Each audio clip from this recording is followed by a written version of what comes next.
Au plaisir de vous retrouver sur nos antennes. Merci de votre fidélité. Voici les titres du journal. Un pas de plus vers la souveraineté pharmaceutique. La Guinée dispose désormais d'une nouvelle usine de fabrication de médicaments à Ouassou, dans Dubrika. La cérémonie d'inauguration a été présidée par le Premier ministre Amadou Ouriba. Fiscalité, clap de fin pour la 39e réunion annuelle du CREDAF. La Guinée affiche ses ambitions en briguant pour la deuxième fois la présidence de l'organisation. Des prestations culturelles ont marqué la clôture des travaux. Sensibiliser, protéger et promouvoir l'inclusion. La Guinée célèbre ce 13 juin la journée internationale de sensibilisation à l'albinisme, l'occasion de faire le point sur les avancées enregistrées et les efforts déployés par les autorités et leurs partenaires. C'est tout pour le sommaire. Bonsoir et vous êtes les bienvenus dans cette édition d'information que nous ouvrons par ce décret. Décret D 2026-01-97 PRG-SGG portant promulgation de la loi ordinaire L 2026-001 CNT portant autorisation de ratification de l'accord cadre et de l'accord de mandat entre la République de Guinée et la Banque islamique de développement BID.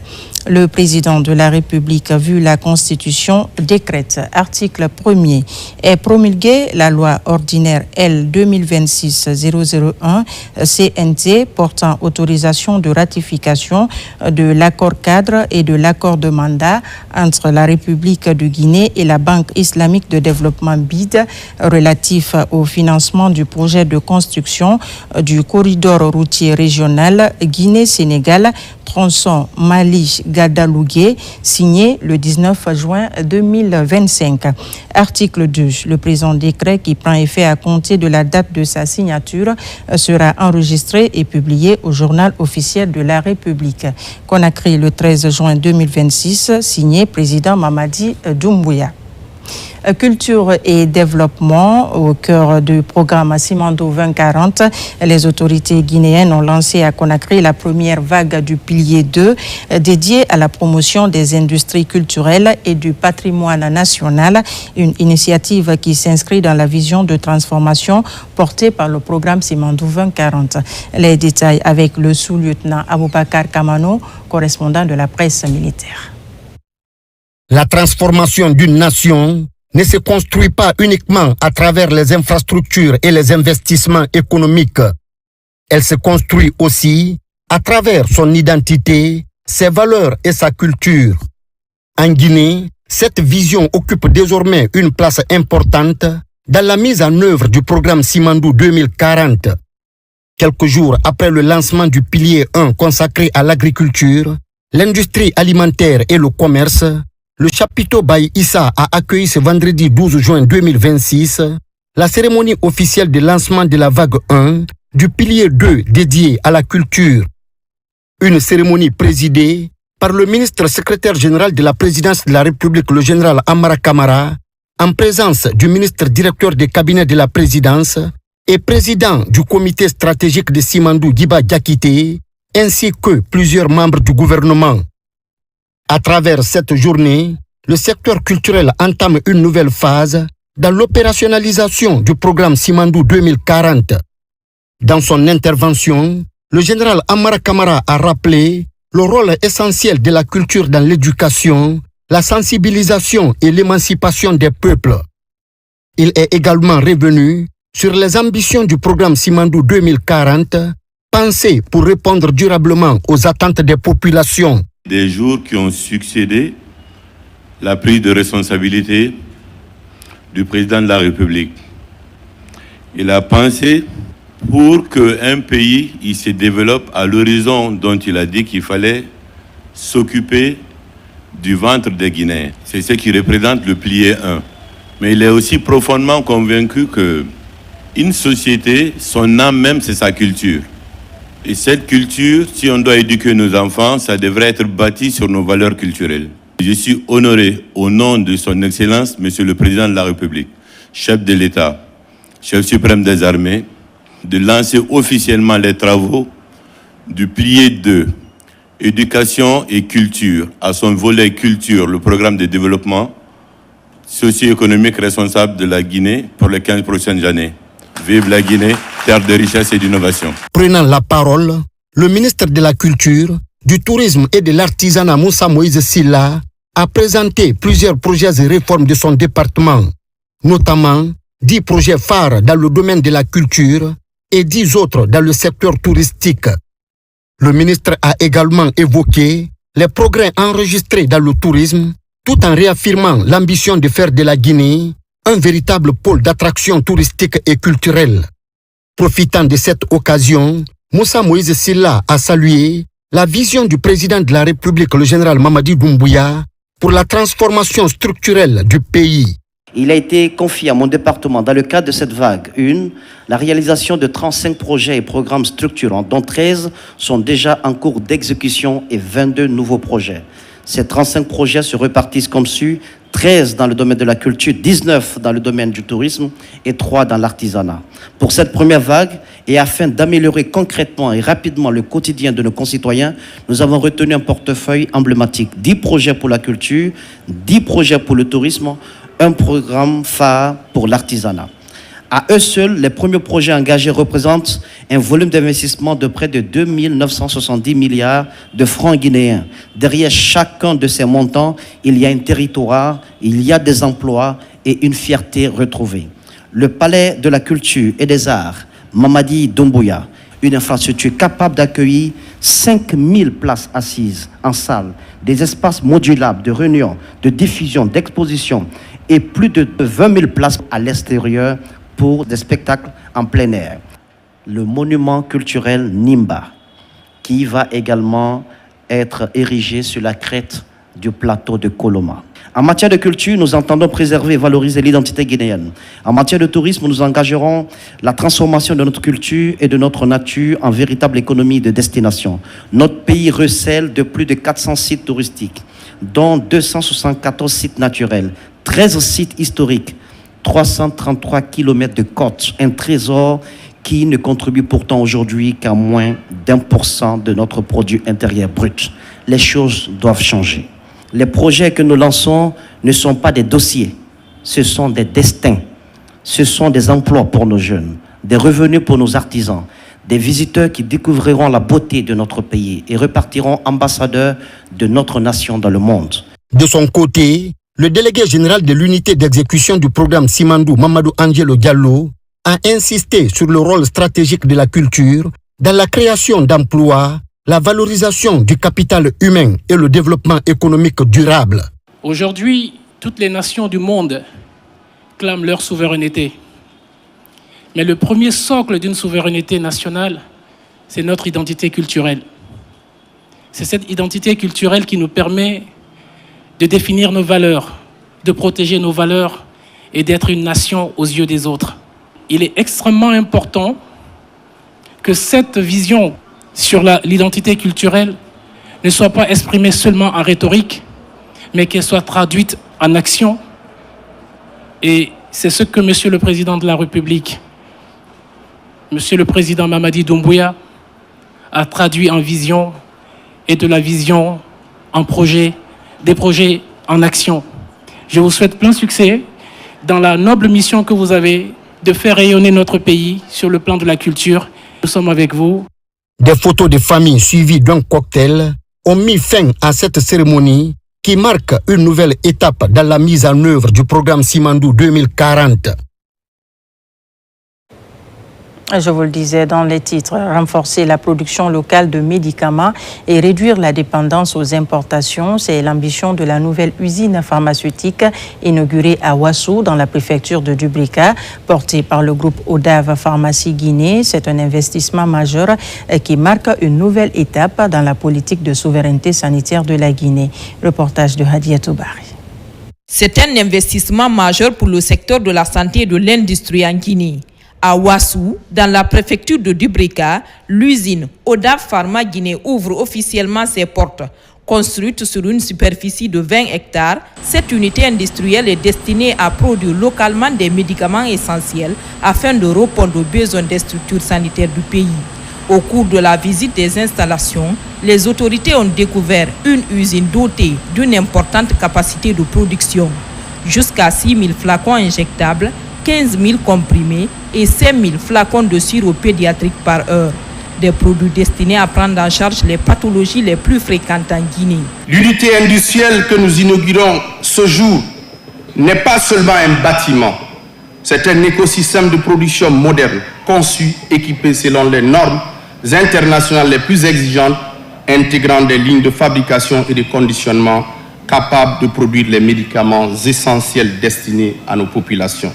L'implantation de cette industrie dans notre région porteuse d'espoir, elle représente non seulement un investissement dans le domaine de la santé, mais également une source importante de création d'emplois, de transfert de compétences, d'innovation technologique et de développement économique et social.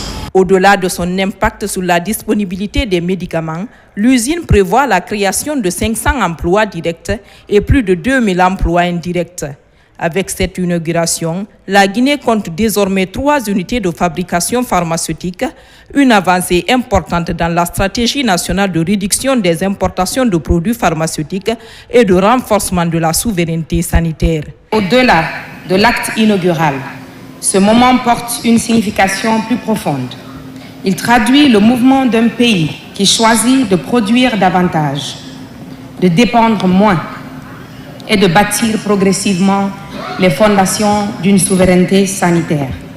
Cette inauguration est d'autant plus importante qu'elle intervient dans une séquence remarquable pour notre pays. En l'espace d'un trimestre, la Guinée inaugure sa 3e industrie pharmaceutique. Ce rythme n'est pas ordinaire. Il relève de la dynamique nouvelle portée par la vision de son Excellence, Monsieur le Président de la République, son Excellence, Monsieur Mamadi Doumbouya. Pour le gouvernement, cette infrastructure illustre la volonté de bâtir une industrie pharmaceutique capable de répondre aux besoins du pays, tout en soutenant la croissance économique. La Guinée est très heureuse d'accueillir des investisseurs venant de tous les coins du monde pour apporter leur savoir-faire, pour partager des connaissances, faire profiter à notre économie des facteurs de transformation indispensables pour vaincre le sous-développement et plus particulièrement la pauvreté. Au-delà de l'inauguration de ODAV Pharmacie, c'est la concrétisation symbolique d'une démarche politique que le président Doumbouya a lancée dès le 5 septembre 2021. Entre production locale de médicaments, création d'emplois et développement industriel, ODAV Pharma Guinée marque une nouvelle étape dans la construction d'une Guinée plus autonome sur le plan sanitaire. La Guinée et les Nations Unies renforcent leur dialogue. En séjour à Conakry, Jean-Pierre Lacroix, secrétaire général adjoint de l'ONU, chargé des opérations de paix, a rencontré le chef de la diplomatie guinéenne. Au menu des échanges, coopération multilatérale, enjeux de paix et rôle de la Guinée au sein de l'Organisation des Nations Unies. Le point avec Makeme Donzo. L'émissaire onusien est porteur d'un message de M. Antonio Guterres, secrétaire général des Nations Unies, à son Excellence général Mamadi Doumbouya, président de la République, chef de l'État. M. Jean-Pierre Lacroix salue les efforts consentis par la Guinée au sein des Nations Unies, notamment dans le cadre des opérations de maintien de la paix. Il a rendu un vibrant hommage aux soldats guinéens pour leur engagement au service de la sécurité internationale. La Guinée a fait beaucoup pour nous, a fait beaucoup pour les Nations Unies en général et le maintien de la paix en particulier. Les peacekeepers guinéens ont payé un prix aussi, un prix pour certains de leur vie. Et je voudrais leur rendre hommage aussi, rendre hommage à leur sacrifice. Et puis, bien sûr, l'autre objet de cette visite, c'est voir ce qu'on peut continuer à faire ensemble, comment poursuivre notre coopération et la développer. Au nom du chef de l'État, son Excellence Dr Maurice Kouyaté a souhaité la bienvenue à son hôte tout en saluant l'excellence des relations de coopération entre les deux parties.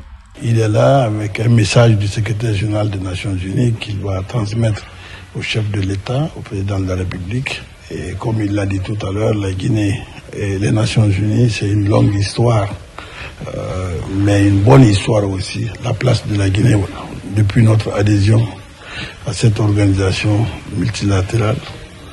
Nous avons eu des contributions de part et d'autre, l'un pour l'autre. Donc une fois de plus, au nom du chef de l'État, je lui souhaite la bienvenue en Guinée. Depuis quelques jours, un véritable ballet diplomatique s'est mis en place avec les arrivées des ministres des Affaires étrangères du Sénégal et de la Mauritanie, ensuite de l'homme d'affaires nigérian Aliko Dangote et maintenant le secrétaire général adjoint des Nations Unies chargé de la paix. Des visites de travail qui sont le résultat de la refondation diplomatique en cours. Autre titre de ce journal, après 3 jours de travaux, finit la 39e réunion annuelle du CREDAF, cercle de réflexion et d'échange des administrations fiscales. Plusieurs présentations ont été faites sur des thématiques comme l'analyse des risques et cette bonne nouvelle, la Guinée brigue pour la seconde fois la présidence du CREDAF. Pour finir en apothéose, des activités culturelles ont été organisées afin de détendre les différentes délégations. Mohamed Seyar Souma. Conakry a été le théâtre de la fiscalité internationale. Entre autres thématiques débattues, l'analyse des risques et la sécurisation des données fiscales. Autour des panels, chaque pays partage ses expériences, ce qui a permis de filtrer les bonnes pratiques devant être exploitées à l'avenir au sein du CREDAF. Étape cruciale de cette 39e réunion annuelle, Fatoumata Foula Diallo de la Guinée devient la présidente de l'institution. Le cap est fixé. À son Excellence, Monsieur le Président, je vous renouvelle ici l'expression de ma profonde reconnaissance et de mon indéfectible engagement. Je tiens également à rendre un hommage mérité à mon prédécesseur, le président sortant.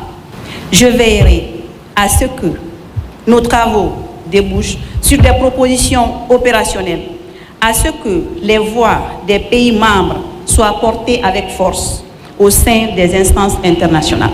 La Guinée occupe la présidence du CREDAF pour la 2e fois après le mandat de 2023. Une seconde responsabilité vivement saluée.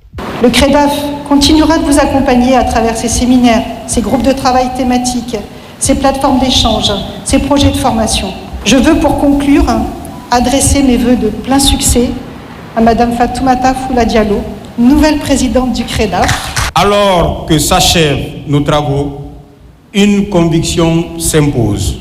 Les réflexions menées au cours de ces 3 jours constituent moins un aboutissement qu'un point de départ. Les recommandations formulées sur des enjeux aussi essentiels que la sécurisation des données fiscales, la continuité des activités, la gestion des crises et des catastrophes naturelles, ainsi que la prise en compte du genre dans les politiques fiscales devront nourrir les actions et les orientations stratégiques du CREDAF dans les années à venir. Au-delà de la sécurisation des données fiscales et l'analyse des risques, le contrôle fiscal se greffe à la série de thématiques développées lors de cette 39e édition du CREDAF. Il est essentiellement question de contrecarrer la fraude, un des défis pour la nouvelle présidence, assurée par la Guinée. La Guinée et la Côte d'Ivoire renforcent leur coopération économique. À Conakry, un business forum dédié au secteur du bâtiment et des travaux publics réunit décideurs et opérateurs économiques des 2 pays. Au cœur des échanges, les opportunités d'investissement, les partenariats industriels et le développement des infrastructures. Noumousso Diakité, Marwan Kamara. Conakry accueille le Forum économique sectoriel du bâtiment et des travaux publics. Un rendez-vous international qui mobilise les acteurs publics et privés de la Guinée et de la Côte d'Ivoire. Objectif, échanger sur les possibilités de collaboration et les projets susceptibles de soutenir la croissance économique des 2 pays. Le programme est porté par le groupe ivoirien du bâtiment et des travaux publics. Cette mission économique sectorielle est la première qu'organise le groupement ivoirien du bâtiment et des travaux publics.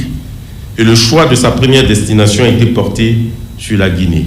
Les peuples guinéens et ivoiriens partagent depuis de longues années des liens fraternels très forts, ce qui représente des opportunités que nos entreprises devrait saisir. Cette vision dépasse largement le cadre d'un projet minier.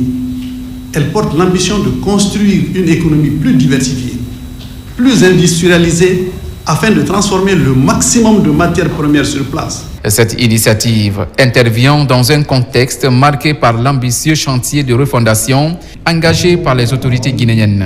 Un programme qui s'inscrit dans la dynamique du projet Simandou 2040, destiné à transformer durablement l'économie nationale à travers la modernisation des infrastructures. Le forum s'inscrit dans la vision de son Excellence, Monsieur le Président, qui veut de la Guinée un pays attractif, et nous les jeunes entrepreneurs, nous devons profiter de cette opportunité afin d'être plus professionnels dans le domaine de BTP. Ces chantiers représentent des opportunités concrètes pour les entreprises guinéennes et ivoiriennes.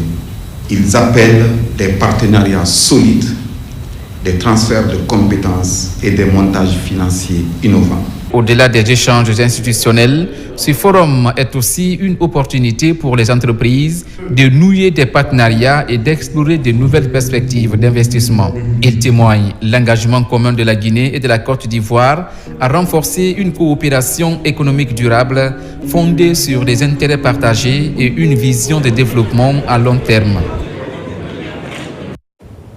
Et pendant ce temps, le programme Simandou 2040 continue de mobiliser les acteurs nationaux. Cette fois, ce sont les professionnels des médias qui ont été outillés pour mieux appréhender les enjeux et les ambitions de ce vaste projet de développement. Une formation de 2 jours destinée à améliorer la qualité de l'information et de la communication autour de cette initiative stratégique. Reportage d'Aboubacar Amikamara et Tierno Younoussaba. Ils sont journalistes des médias publics et privés, communicateurs, rédacteurs en chef et responsables d'organes de presse réunis au centre de formation et de perfectionnement. Pendant 2 jours, ces professionnels des médias ont été outillés sur leur rôle et leurs responsabilités dans la communication autour du projet et programme Simandou 2040. L'objectif est de leur fournir une information claire, fiable, afin de faciliter la collecte, le traitement et la diffusion d'informations sur ce projet stratégique pour le développement de la Guinée. Nous avons parlé du rôle et de la responsabilité sociale du journaliste guinéen. Toutes ces questions nous ont permis ici de faire le tour d'horizon de la problématique et de mettre en exergue les outils d'information et de communication à travers les genres journalistiques qui sont les nôtres dans l'exercice et dans la pratique de notre métier. Au terme de cet atelier de renforcement des capacités, les participants ont salué la qualité des modules dispensés ainsi que la pertinence des échanges. Ils ont souligné que cette formation leur permettra de mieux comprendre le programme Simandou 2040 et d'assurer une couverture médiatique professionnelle et équilibrée. Notre rôle en tant que journaliste s'inscrit dès lors dans un défi d'explication, de sensibilisation et de mobilisation de l'ensemble des forces nationales afin d'aligner les énergies et les objectifs sur l'atteinte des ambitions fixées dans le programme Simandou 2040. Au nom du ministre Mourana Souma, je voudrais dire toute la satisfaction du département dans l'organisation de cette formation. Il s'agissait de faire en sorte que les journalistes guinéens, une vingtaine, soient outillés pour comprendre quelle était la différence entre le programme Simandou 2040, qui est la vision du président de la République Mamadi Doumbouya, et le projet Simandou. Je pense qu'aujourd'hui, devant tout le monde, je peux prendre l'engagement que le ministère de la Communication et de l'économie numérique et de l'innovation prend cet engagement, d'autant plus que le ministre Mourana Souma fait en sorte que la formation soit un cheval de bataille, d'autant plus que nous avons un centre de formation suffisamment outillé, suffisamment rigoureux pour proposer des modules qui peuvent être pertinents pour les Guinéens. Président de la cérémonie de clôture, le secrétaire général du ministère de la Communication, de l'économie numérique et de l'innovation a réaffirmé l'engagement du département à accompagner les professionnels des médias dans leur mission d'information. Il a insisté sur le rôle essentiel de la presse dans la sensibilisation des citoyens et la valorisation du projet Simandou 2040. À Paris, la Guinée et la France consolident leur partenariat au service de la modernisation de l'administration publique après 5 mois de formation intensive à l'Institut national des services publics. 22 cadres guinéens ont achevé avec succès le cycle initié à Guinée. La cérémonie de clôture s'est déroulée en présence des autorités guinéennes et françaises. Les détails avec notre envoyé spécial, Mamadi Tierna Kamisoko. À Paris, c'est l'aboutissement de plus de 5 mois d'apprentissage et de découverte de meilleures pratiques administratives.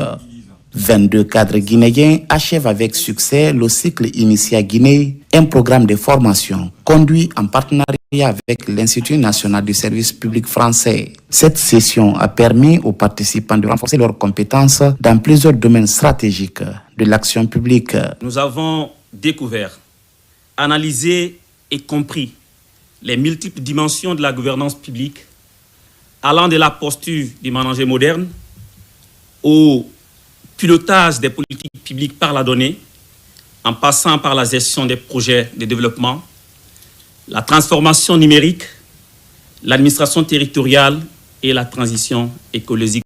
Nous a permis de saisir les défis qui se posent dans les services publics et d'entrevoir des solutions adaptées au contexte national. Je ne peux que me féliciter d'avoir accueilli à l'INSP pendant 5 mois 22 cadres guinéens de haut niveau, aujourd'hui réunis pour marquer l'aboutissement de ce cycle. Je crois que l'on peut dire sans embâche que tous rassemblés aujourd'hui, nous partageons la même ambition. Former des cadres publics d'excellence pour améliorer durablement la qualité du service public, dans la continuité de la réforme de la formation, de la haute, de la fonction publique tout court. Ces bénéficiaires sont les lauréats de 600 cadres intermédiaires du projet d'appui au perfectionnement de l'administration publique PAPAP et du G60 financé par l'Agence française de développement à travers Expertise France. Une expérience de perfectionnement de haut niveau au contact de l'expertise française et des valeurs du service public. Le partenariat qui a été construit montre combien la coopération entre nos institutions peut produire des résultats concrets et durables au service de la modernisation de l'administration publique guinéenne. L'objectif de cette formation s'aligne avec l'ambition portée par Simandou Academy pour préparer une nouvelle génération de cadres publics. Aujourd'hui, nous nous retrouvons ici à Paris, dans ces locaux très prestigieux, pour constater avec fierté le chemin parcouru et célébrer les résultats obtenus. Cette cérémonie constitue certes la clôture d'un programme de formation, mais elle représente surtout une étape importante dans le vaste chantier de transformation de l'administration publique engagé sous le leadership de son Excellence Mamadi Doumbouya, président de la République, chef de l'État. Et le programme que nous sommes en train aujourd'hui de clôturer va générer des effets qui contribueront à la trajectoire de modernisation que nous avons lancée il y a quelque temps. C'est pour cela que je peux vous rassurer que ces attestations qui ont été remises aujourd'hui ne resteront pas de simples papiers. Je vais me transformer en véritable ambassadeur pour promouvoir ces compétences acquises. L'un des faits marquants de cette cérémonie de clôture ici à Paris est la présentation de 4 projets innovants destinés à améliorer la gouvernance administrative présentés par des lauréats guinéens. Des projets tirés de l'expérience vécue dans plusieurs services publics français où ils ont été accueillis pour des stages pratiques. À des milliers de kilomètres de Conakry, l'esprit de fraternité guinéenne reste bien vivant. En Chine, la communauté guinéenne se distingue de par son sens de l'entraide, sa solidarité et son attachement aux valeurs nationales. Immersion au sein d'une diaspora unie qui continue de faire rayonner la Guinée à l'étranger. C'est un reportage signé de Mamadou Saléouba et Mamadou Saléouba encore a suivi. À Guangzhou, au sud de la Chine, vivent plusieurs centaines de Guinéens.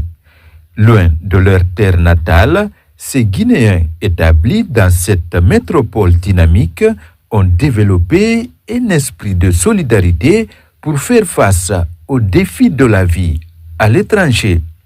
Composée des commerçants, des étudiants et autres travailleurs, cette communauté guinéenne de Guangzhou a mis en place des mécanismes d'entraide et d'accompagnement particulièrement en faveur des nouveaux venus. Nous avons un bureau démocratiquement élu, composé des jeunes, des femmes et un conseil des charges. Les principaux défis sont la régularisation des visas, il y a aussi la barrière linguistique, il y a aussi l'échange des prisonniers entre la République de Guinée et la République populaire de Chine. Je lance un appel à tous les Guinéens de respecter les lois chinoises pour pouvoir bien vivre en Chine. Pour ceux qui découvrent pour la première fois la Chine, son réseau de solidarité constitue un repère précieux, qu'il s'agisse des formalités administratives, de l'orientation ou de l'adaptation à un nouvel environnement. Les anciens apportent leur soutien aux nouveaux venus. La communauté m'a très facilité mon insertion ici à Guangzhou. J'ai bénéficié de l'aide de nos doyens qui nous ont donné des directives à suivre. On a bénéficié de leurs conseils. Je reste très attachée à la Guinée. Une communauté vraiment extraordinaire, soudée. Parce qu'ici, je peux vous dire que depuis que je suis arrivé ici, il n'y a jamais eu de querelle entre les communautés. Parce qu'il n'y a pas politique. Il n'y a que commercial, familial et social. Quand il y a un décès, tout le monde est là.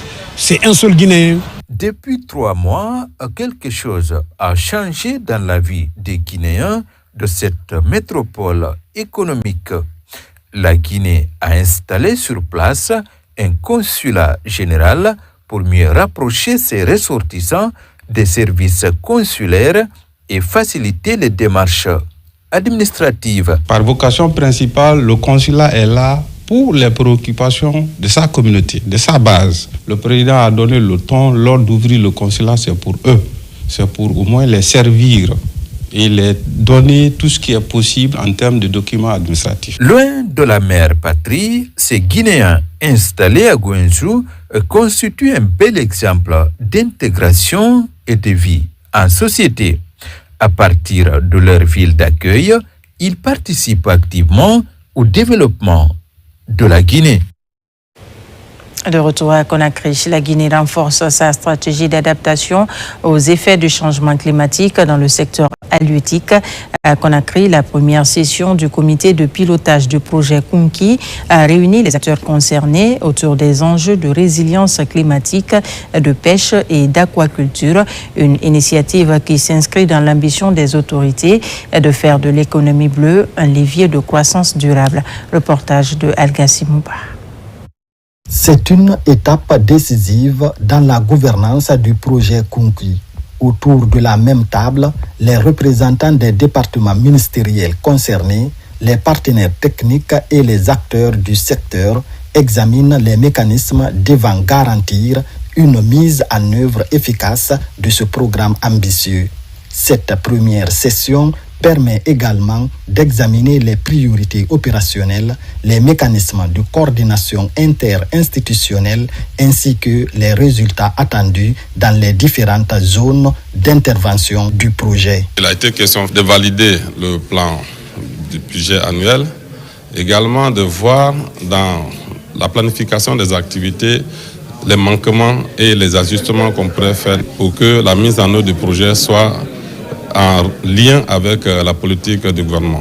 À travers Kunki, la Guinée affirme son engagement à concilier protection de l'environnement, sécurité alimentaire et création d'opportunités économiques pour les populations vivant de la pêche et de l'aquaculture.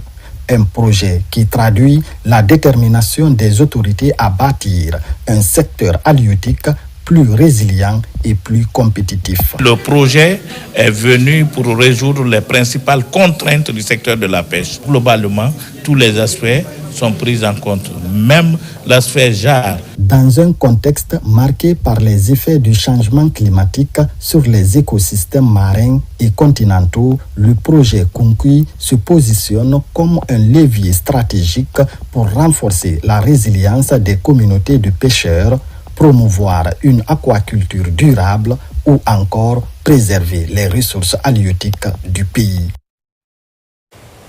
Le projet de renforcement des capacités d'adaptation des communautés face au changement climatique entre dans une nouvelle phase en Guinée forestière.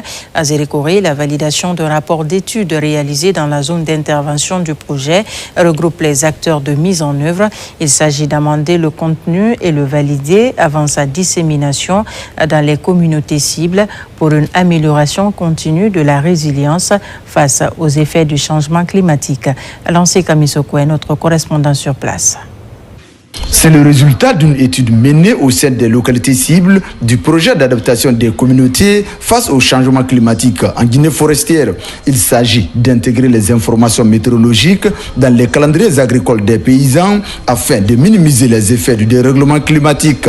Toutes ces informations capitalisées doivent être diffusées dans la zone d'intervention au bénéfice des communautés pour qu'ils puissent vraiment valoriser non seulement ces informations climatiques de façon accessible pour prendre des dispositions idoines afin de pouvoir s'adapter aux changements climatiques qui sont là et les effets. C'est pourquoi les alertes qui seront données, ce sera le contenu de ces alertes-là, le contenu des bulletins, les bulletins météorologiques qui sont décadaires, mensuels et trimestriels, qui sont en train d'être diffusés par les radios rurales partenaires des 5 préfectures d'intervention. Pour aboutir à ce résultat, chaque acteur de mise en œuvre doit jouer sa partition, à commencer par le diagnostic complet des défis actuels et futurs. De présenter de manière structurer les principaux résultats et recommandations du rapport préliminaire, faciliter un cadre d'échange, intégrer les observations issues des restitutions pour finaliser le rapport. Il est de notre responsabilité collective de renforcer nos actions en faveur de la restauration des terres dégradées, de protection des écosystèmes fragiles et de la promotion des pratiques de gestion durable, conciliant préservation de la nature et le développement socio-économique. Ces bulletins météorologiques mis à la disposition des communautés villageoises seront désormais la boussole de leurs calendriers agricoles. Une innovation visant à améliorer substantiellement la productivité agricole afin d'atteindre l'autosuffisance alimentaire dans le pays. Émotion et consternation à Sigiri après un éboulement meurtrier sur un ancien site minier de Bouré-Quintignan. Le bilan fait état de 7 morts et 4 blessés selon la Croix-Rouge locale. Face à ce drame, les autorités ont exprimé leur solidarité aux familles des victimes et assuré une prise en charge des blessés. Compte rendu, Diamokaba. La journée du dimanche 7 juin 2026 a été une journée difficile à Bouré-Quintignan. Sur cet ancien site minier à 14h, un effondrement a été enregistré. Résultat, des pertes en vies humaines et des blessés. Quand nous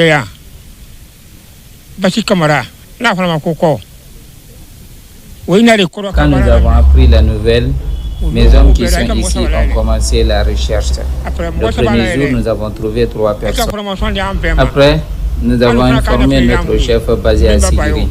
Lui, à son tour, nous a dit de continuer toujours les recherches.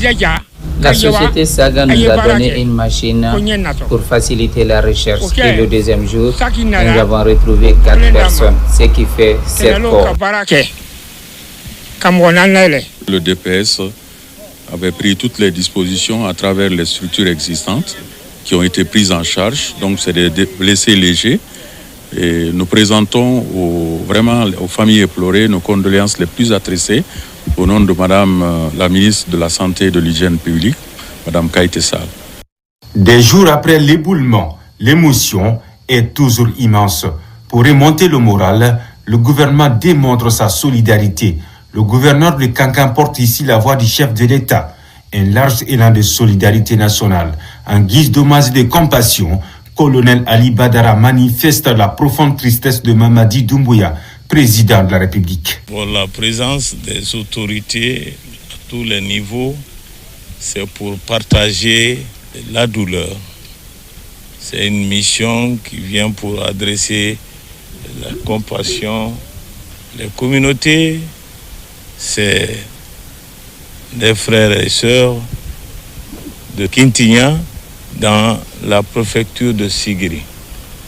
Après avoir fait part de l'émotion du gouvernement général et du chef de l'État en particulier, le gouverneur de la région administrative de Kankan a mis l'accent sur le respect des règles de sécurité et les textes qui encadrent l'exploitation minière artisanale afin de protéger les populations. Créer des opportunités économiques en milieu rural et freiner l'exode rural des jeunes, c'est le pari de la coopérative des producteurs agricoles de Séguin dans la commune rurale de Garambé qui se lance dans l'apiculture avec l'appui des ressortissants de la localité. Formation des producteurs, acquisition d'équipements et valorisation des ressources locales sont au cœur de cette initiative. Nabila Moussa Kamara commente les images de Sarafdine Diallo.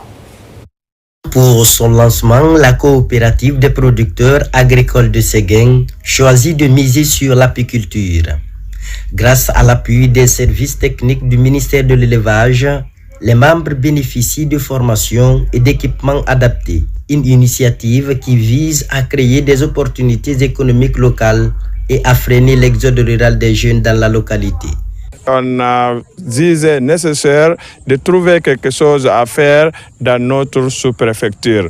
On a plusieurs choses à faire, mais on a commencé pour l'apiculture, l'élevage, on fait tout. Nous prions le président Mamadi Doumbouya et les bonnes volontés de nous venir en aide pour la réussite de cette coopérative lancée, qui a l'agriculture et l'élevage dans son programme pour éviter l'exode rural. La création de cette coopérative dans la sous-préfecture de Garambé est saluée par les autorités locales et les sages de Séguin. De son côté, le directeur préfectoral de l'environnement a réaffirmé son engagement à accompagner cette dynamique de développement durable. Nous sommes engagés de les soutenir en les demandant de multiplier les efforts pour la réussite de cette coopérative qui va beaucoup aider les citoyens de Garambé, surtout les jeunes.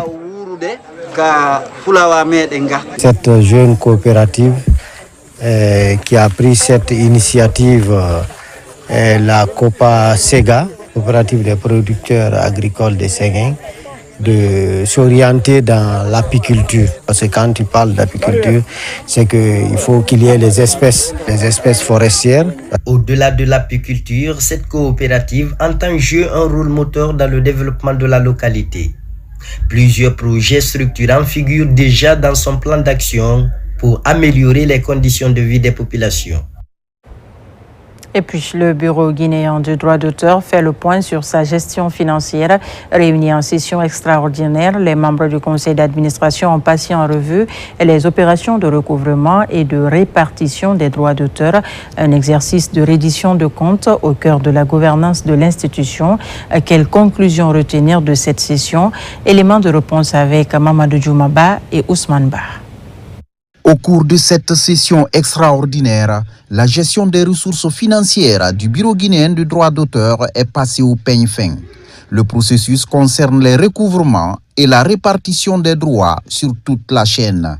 Un contrôle sur la gestion conformément aux résolutions du conseil d'administration. Conformément aux exigences et aux impératifs du Bureau guinéen du droit d'auteur, quelques points ont été aménagés liés à l'approbation de ce compte financier. Il s'agit donc de la revue sectorielle, si vous voulez, à mi-parcours de la copie privée, de la revue de la perception et de la répartition. Alors, la perception, elle est l'ensemble des éléments sur lesquels les droits sont entrés. La copie privée fait partie. Mais la copie privée est décantée de ce point parce qu'elle est une manne financière importante aujourd'hui en termes de perception des redevances de droits d'auteur.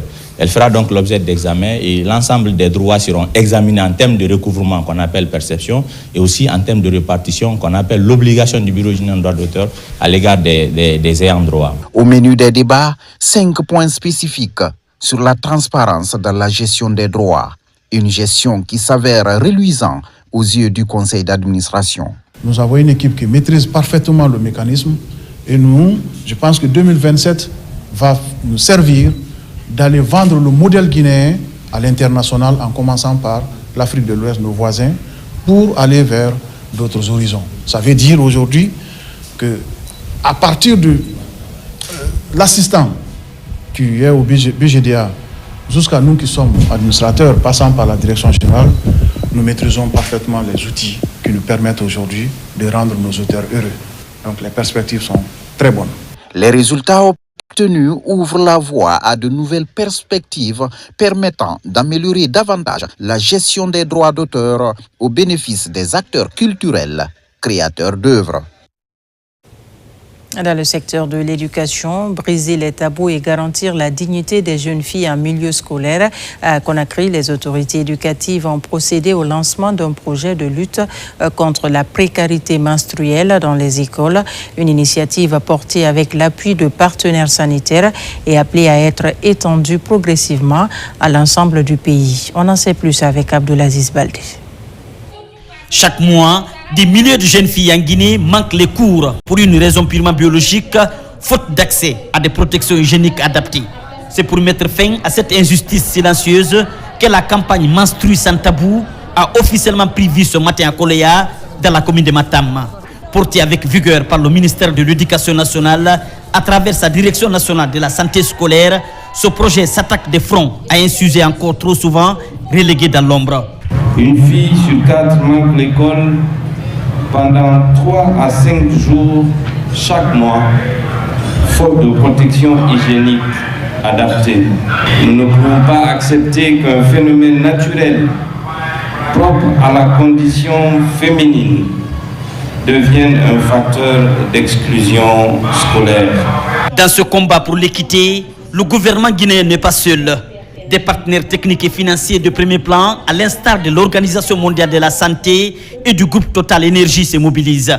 Concrètement, le projet prévoit la distribution gratuite de kits sanitaires adaptés, mais aussi un vaste programme de sensibilisation dans les écoles. En soutenant ce projet, nous faisons le choix d'une action concrète. Parce qu'à travers ce projet, ce sera 16 écoles qui seront touchées, plus de 5 000 jeunes filles qui seront impactées et plus de 80 000 serviettes hygiéniques à distribuer. Ce sont des chiffres qui parlent d'eux-mêmes. En s'attaquant de front à la précarité menstruelle, la Guinée s'aligne sur les standards internationaux du droit des femmes et de l'enfant. Une initiative accueillie comme une véritable bouffée d'oxygène. Investir dans la dignité d'une jeune fille, c'est investir dans l'avenir de toute une nation. C'est protéger une future enseignante, une future entrepreneur, une future scientifique, une future dirigeante.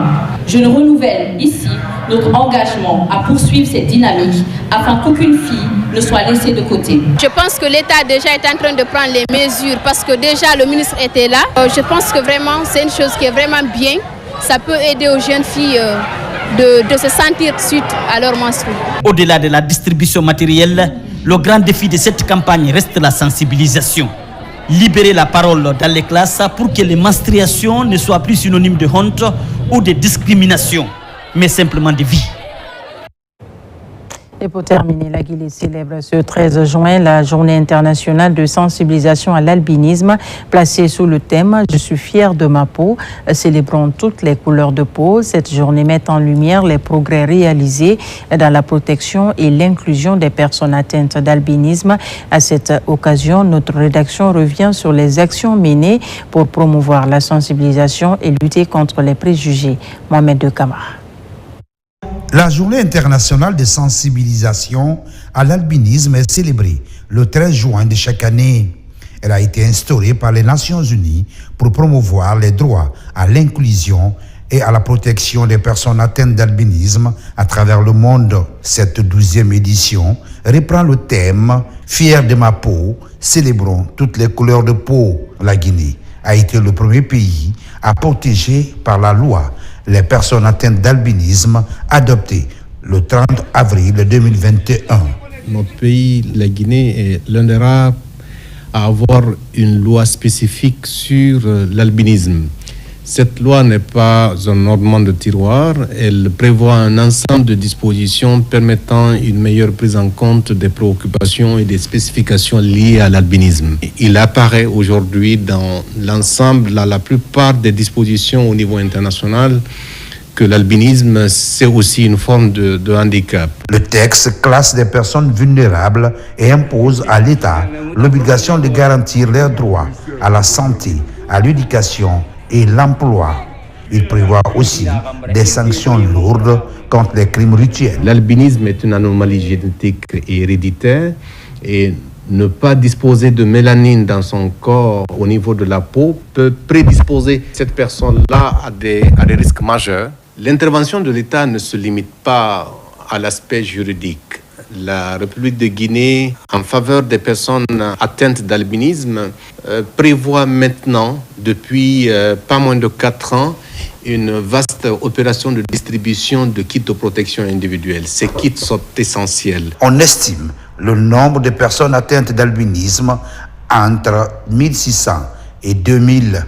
Pour assurer le bien-être de cette couche sociale, le ministère en charge des solidarités bénéficie de l'accompagnement de certaines ONG. Avant que je ne sois du côté de l'État, j'ai déjà pas mal œuvré dans le sens humanitaire. J'étais déjà au sein de la Confédération nationale des albinos de Guinée depuis très longtemps, depuis presque 2009. Et progressivement, voilà, j'ai commencé à occuper des responsabilités. Et jusqu'à nos jours, je continue toujours à faire le mieux pour non seulement encadrer ces enfants de façon très structurée. Des campagnes de distribution de crèmes et lunettes solaires suivies d'une série de dépistages gratuits sont menées. Aujourd'hui, en Guinée, un centre dédié à l'épanouissement des personnes atteintes d'albinisme est mis en place par l'ONG SENAC. Le but principal, appuyer le gouvernement dans son rôle régalien de protection des couches défavorisées du pays. Cette année, le ministère a donné chacun une quantité de lot de crème à tous les albinos, pas seulement au centre, à tous les albinos de Conakry. Nous avons 71 enfants qui sont ici au centre. On a un programme de local. Ici, nous payons à 10 millions par mois. Et on a un seul partenaire qui finance. Quand j'étais avec mes parents, je sortais sous le soleil tout le temps pour travailler dur. Mais depuis quand je suis venu ici, je suis à l'école, j'étudie, je fais tout. Et je suis très fier de ma peau. Ce 13 juin 2026 s'annonce comme un moment de bilan pour des ONG de défense des droits. Et le ministère en charge des solidarités devrait envisager des dispositifs pour garantir la sécurité et l'accès aux soins pour les personnes atteintes d'albinisme. Un mot de sport avec la Coupe du Monde sur les antennes de la RTG. À partir de 22h, vous pouvez donc suivre le match entre le Brésil et le Maroc. Toute l'équipe technique et sportive est mobilisée pour vous faire vivre cette belle affiche. Et c'est la fin de ce journal. Merci de nous avoir reçus chez vous. L'actualité se poursuit sur notre site, le www.rtgguinée.info. Je vous retrouve la semaine prochaine pour d'autres actualités de la Guinée, notre paradis, terre de richesse et d'innovation. Thank you.